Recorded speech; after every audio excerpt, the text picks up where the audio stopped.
What's going on, everyone? Scott here. Welcome back to the channel. So the NBA season officially kicks off here, coming up really soon, really fast here. So what we did here on the channel, went through all 30 teams, did a brief little overview of the roster, who I think their starters will be, what their bench looks like, some key losses from last season, and then a key stat that I posted or came up with from last year. And now this could be a good stat.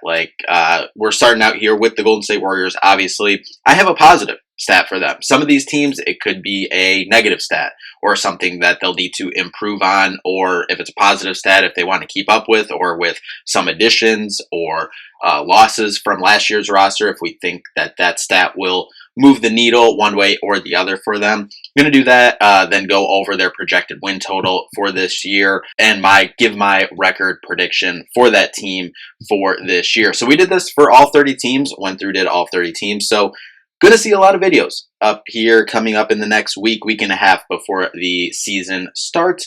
Now, at the end of it, put all the records together and we'll make a video going through the Western Conference standings, Eastern Conference standings, and then build the playoff bracket from there and give you who I believe will be the 2024-2025 NBA champion.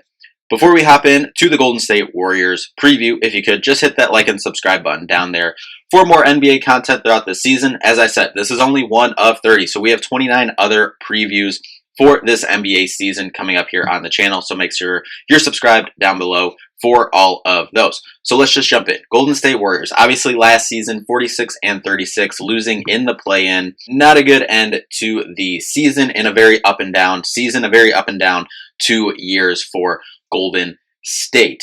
Obviously, the big story of the offseason was Klay Thompson moving on and going to the Dallas Mavericks. Chris Paul as well moving on, going to the San Antonio Spurs.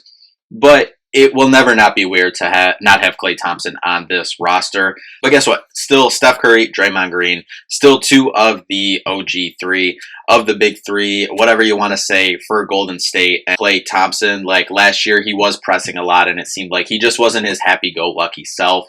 And so, a move on to a new team, new situation was probably best for him, as much as it hurts. I mean, Klay Thompson, me personally, he's a top 3 or 4 favorite player of mine of all time. Like, it's Steph and Kobe, and then it's probably Klay and Draymond at 3 and 4, kind of interchangeable there. So it's going to suck not having him on the team this year, but we'll always be rooting for him, and I think he's going to have a good season in Dallas. But moving to this year's Golden State squad, I believe they made some really big offseason additions. I believe it was Draymond Green in Media Day, the Warriors Media Day, talking about this as well, that the additions, specifically the 3 impactful additions that they made in the offseason and free agency, kind of reminds you of the additions prior to the 2022 season that obviously led to the NBA championship.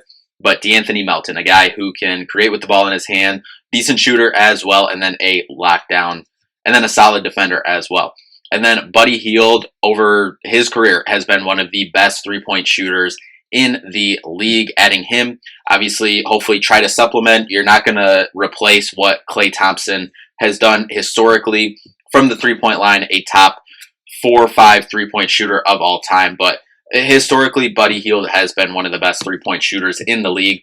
And then Kyle Anderson, a guy who's kind of a Swiss Army knife, can play, really 3 through 5, can do a little bit creating off the dribble, a solid set three-point shooter as well, and, can defend okay, but, I mean, these are all 3 just vets. Like, yes, the Warriors were involved in the offseason in, kind of big fish hunting, if you will. They were in the Paul George sweepstakes. They were, one of the teams trying to acquire Lauri Markkanen. Didn't end up getting either of those done. Now, listen, this is a roster that I believe, when you're looking at it here on the screen, that, yes, Steph Curry is going to be Steph Curry. He's a top 5 player of all time. He's, you hope for health across the roster, but if everyone stays healthy, I think this is a solid roster, top to bottom, competing in a tough Western Conference.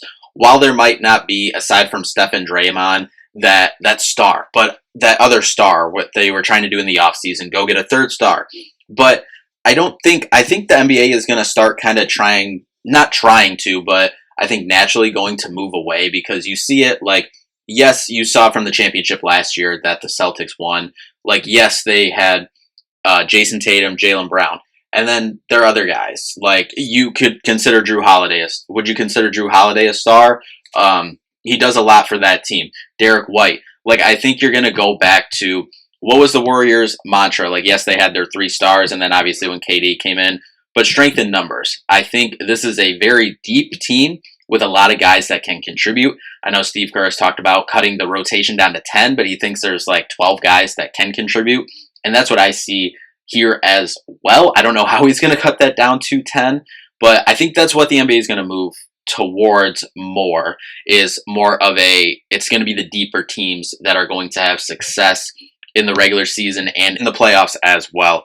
And look here, right here, just quickly go through what I believe the starters. Obviously, Steph starting at point guard. I think D'Anthony Melton, from what he can bring to you on the defensive side of the ball, get you into the starting lineup, and then can do some stuff offensively, as we said as well. Jonathan Kuminga sliding to that 3, Draymond Green at the 4, and then Trayce Jackson-Davis, I think, has shown a lot last year and preseason this year to give him that starting center spot. And then I think that leaves you a dynamic bench. With Brandon Podziemski, I think he could slide into that 2 spot as well starting, but I really like Brandon Podziemski playing kind of that 6-man role. And hey, if things go good for Golden State, I wouldn't write off Brandon Podziemski being a candidate for a 6-man of the year if things go really well for Golden State this year, and he has the type of year I believe he can have. But he's someone on the bench who can create with the ball, can shoot the ball really well as well. And then if you have Buddy Hield on the bench with him as well, I think that's a great bench shooting duo there.